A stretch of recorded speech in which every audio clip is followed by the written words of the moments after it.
Entra in casa, il telefono squilla, è una voce artefatta che parla. Se 50 milioni portate, la Milena da voi tornerà. Ma in quel luogo indicato nessuno ci si trova all'ora fissata, mentre già la notizia viene data di un biondino avvistato colà.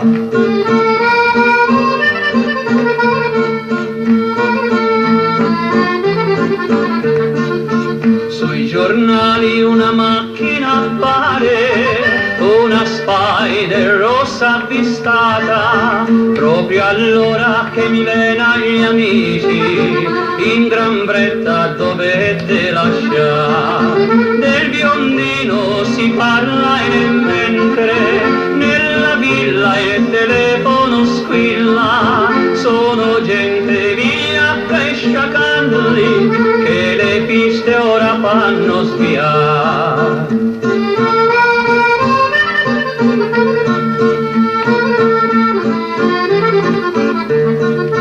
C'è chi dice che per riscatto, c'è chi dice che non c'entra niente, che si tratta di un bruto assassino che la bimba ora vuole piontare.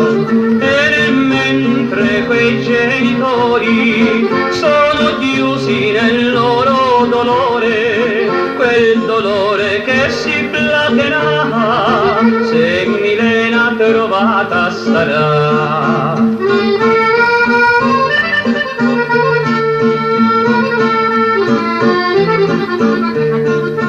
E fu sabato il giorno fatale, mentre un giovane stava a pescare, vide un corpo di bimba straziato galleggiare dal fondo del mare. La maglietta appena copriva quelle carni di tenera bimba che nel corpo tiene i segni di violenza assassina e brutale.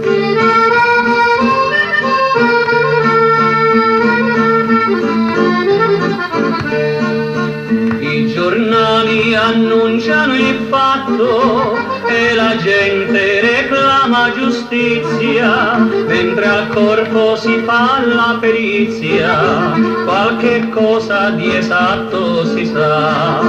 E segnata teneva la vita da una grossa cintura legata, con il piombo in mare affondata, per le tracce poi fare sparire.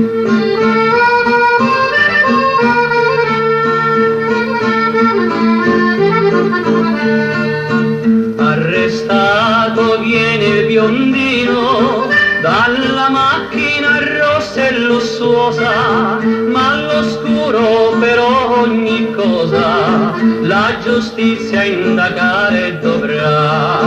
Il movente però è assai certo, di un bruto del sesso si tratta, e speriamo che giustizia sia fatta per placare lo sdegno e il terrore. Questa storia per ora ho cantato, dedicata a quel tenero fiore che ogni mamma ed ogni papà dovrà fare ai figli ascoltare.